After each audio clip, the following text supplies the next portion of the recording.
gastrointestinal, gastrointestinal dysfunction. Lalu untuk konstipasi yaitu gangguan saluran pencernaan yang ditandai dengan kesulitannya buang air besar, jadi selama beberapa hari. Selanjutnya ada etiologi kembung. Yang pertama yaitu produksi gas berlebihan, biasanya dikarenakan karena makan makanan fermentasi dari susu dan juga minuman bersoda. Lalu aktivitas usus lambat yang biasanya disebabkan oleh gastroparesis dan intoleransi makanan seperti laktosa, fruktosa, dan juga gluten dapat menyebabkan kembung atau tumpukan gas di dalam perut. Lalu gangguan pencernaan fungsional seperti yang sudah disebutkan tadi yaitu IBS dan juga dispepsia fungsional.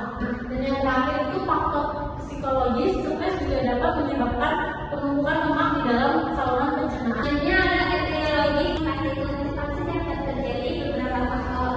Ada beraktivitas atau olahraga dan mulanya mengkonsumsi cairan yang membuat pergerakan usus lambat, dan ada mengkonsumsi obat tertentu contohnya antihistamin dan antasida juga memperlambat kerja usus. Selain itu kondisi medis seperti diabetes dan masalah pencernaan dapat mengganggu mobilitas usus. Perubahan hormon pada kehamilan dan menstruasi turut berpengaruh. Kebiasaan menurunkan alur besar keras feses hingga konstipasi semakin buruk. Fisiologi kembung. Gambar ini menjelaskan bagaimana mikrobiota usus untuk menjaga keseimbangan fungsi kolonis. Ini terdapat fermen.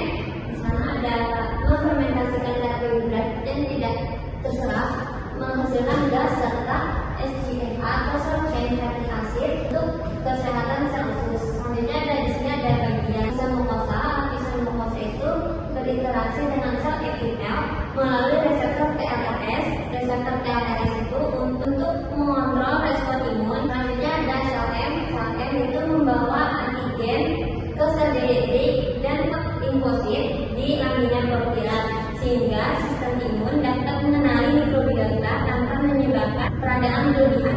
Ada faktor fisiologi konstipasi. Pada normal, gerakan usus berlangsung cukup cepat sehingga penyerapan air seimbang dan feses tetap lunak. Pada saat mencapai rektum, feses dapat dikeluarkan dengan mudah karena si sphincter bekerja secara normal. Tapi pada saat konstipasi, gerakan usus melambat sehingga feses berada di dalam kolon terlalu lama dan kehilangan banyak air, membuatnya mengarat dan sulit untuk dikeluarkan. Penumpukan feses yang keras dapat menyebabkan rektum melebar dan dorongan untuk BAB melemah dan konstipasi menjadi semakin berat. Risiko kembung pertama itu ada terlalu cepat.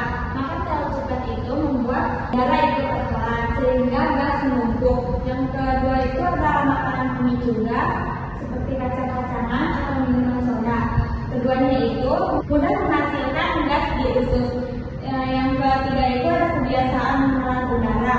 Contohnya itu merokok. Yang terakhir itu adalah intoleransi laktosa atau risiko konstipasi. Yang pertama itu ada gaya hidup tidak aktif. Gaya hidup tidak aktif itu kurang gerak membuat usus melambat. Yang kedua itu ada asupan serat yang rendah. Yang ketiga itu ada gangguan psikologis. Gangguan psikologis itu dapat mempengaruhi kerja usus. Yang terakhir itu ada penggunaan obat-obatan tertentu seperti obat nyeri atau suplemen zat besi dapat memperlambat gerak usus. Selanjutnya ada laboratorium.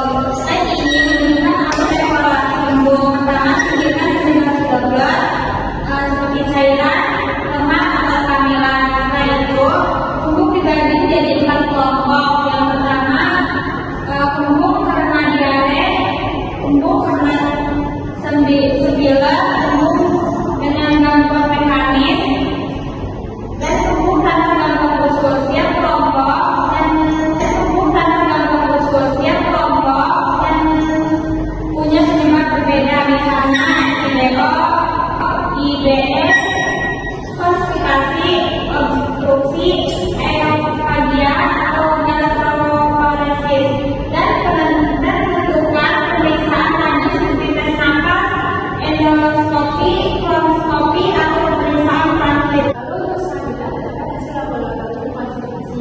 Pada pemeriksaan laboratorium digunakan untuk menyingkirkan kondisi dasar seperti anemia, infeksi, atau gangguan tiroid. Lalu terdapat radiologi seperti foto abdomen atau abdominal itu digunakan untuk melihat ada obstruksi, gangguan transit, atau kelainan struktural pada selanjutnya pada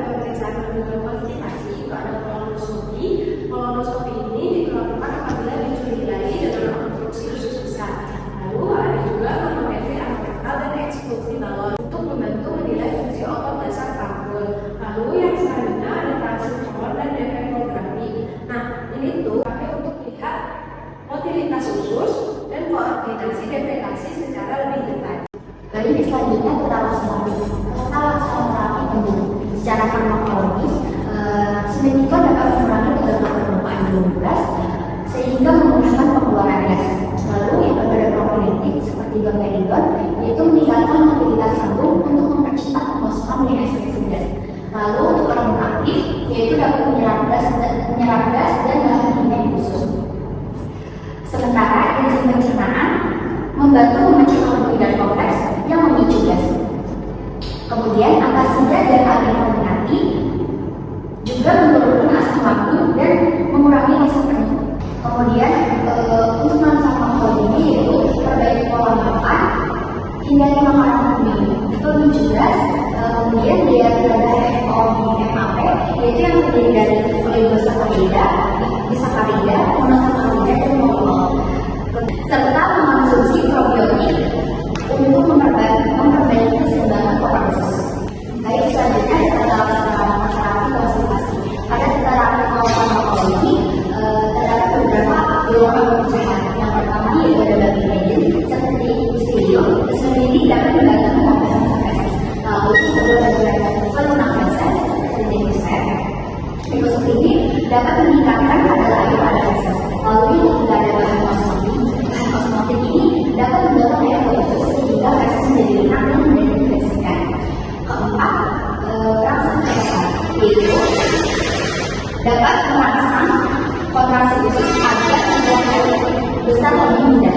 Selanjutnya untuk non-farmakologinya dianjurkan tidak menahan buang air besar, konsumsi makanan berserat, menghindari makanan berlebihan, membatasi makanan yang berkafein dan berserat, serta memilih makanan dan minuman yang ringan. Keluarnya adalah penyakit fungsional saluran cerna seperti kembung dan konstipasi menjadi akibat gangguan fungsi usus. Kembung terjadi karena penumpukan gas dan motilitas usus, sedangkan konstipasi terjadi karena pergerakan usus yang lambat, daya hidup dan makan makanan yang kurang sehat. Sekian presentasi dari kelompok kami. Kami yakin apa yang sudah kami sampaikan bermanfaat. Wassalamualaikum